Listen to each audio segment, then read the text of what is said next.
Да, ова е секако најважниот приоритет за секторот за внатрешни работи во Скопје. Има формиран посебен штаб кој што работи во секторот и работи заедно со родителите, односно со семејството и со познаниците, пријателите, соучениците и така натаму на исчезнатото девојче. Секојдневно се преземаат низа на активности, вклучени се неколку стотини полициски службеници кои што исклучиво работат на оваа проблематика, предводено пред се од началникот на секторот за внатрешни работи, од помошниците началници, значи целото раководство на секторот е насочено кон оваа активност. Превземаме опсежни мерки. Значи, не зборувајќи за детали од тоа што се вади како податок, меѓутоа опсежни мерки. Искористување на сите можни капацитети за јавната безбедност кои што значат пред се подигнување на камери. Преку 50 камери, односно места во кои што имало камери се превземени и прегледани. Целосно е во функција системот Safe City, во кој што исто така се преземат низа на мерки. Сите податоци кои што се од телеком операторите, кои што исто така може да бидат важни. Десетици лица кои што се сослушани и од кои што се земени информации и податоци, за да може да се добијат некакви информации во однос на целиот овој настан. Преземени се електронски уреди од семејството и од девојчето, кои што се вештачат, еден дел се земени податоци, веќе имаме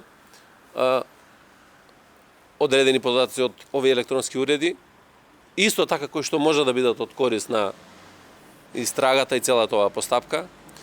Секојдневно сме во комуникација или работиме заедно со родителите и со семејството, така да целиот овој тим работи до доцна наутро во ноќта сите овие денови кои што ги има. Значи, се пребаруваше и речното корито на Вардар, се пребарува и сите подрумски простори, не само во околината, туку и малку пошироко.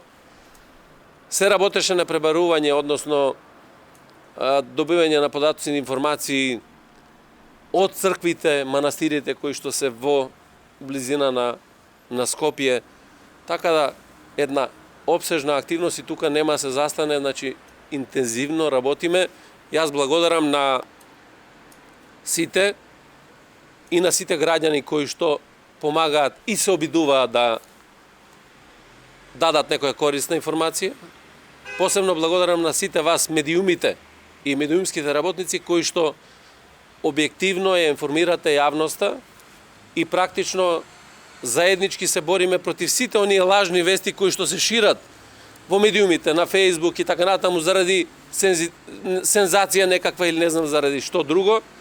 Морам да кажам дека сите тие профили кои што објавуваат било какви лажни вести се детектираат и сите тие ќе бидат и се дел повикани веќе во полиска станица и таму каде што ќе се утврди дека и ја загрозуваат безбедноста, односно истрагата, и придонесуваат при тоа да имаме сериозна штета во јавноста, ќе се преземаат мерки заедно со јавниот обвинител. Ова го укажувам заради тоа што сметам дека ваквите работи не се тема која што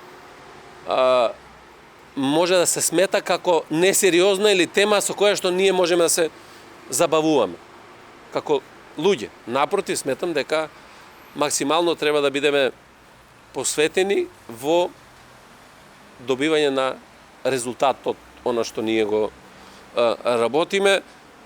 Така да ќе ви информираме детално на дневна основа за сите активности кои што ги преземаме и што е тоа што во моментот се прави. Така да не исклучуваме да имаме и брифинг посебен на кој што ќе кажат и членовите на тимот заедно со одделот за односи со јавност и така натаму, за да имаме информации и тие информации да бидат оние кои што ќе бидат вистински пласирани во јавност.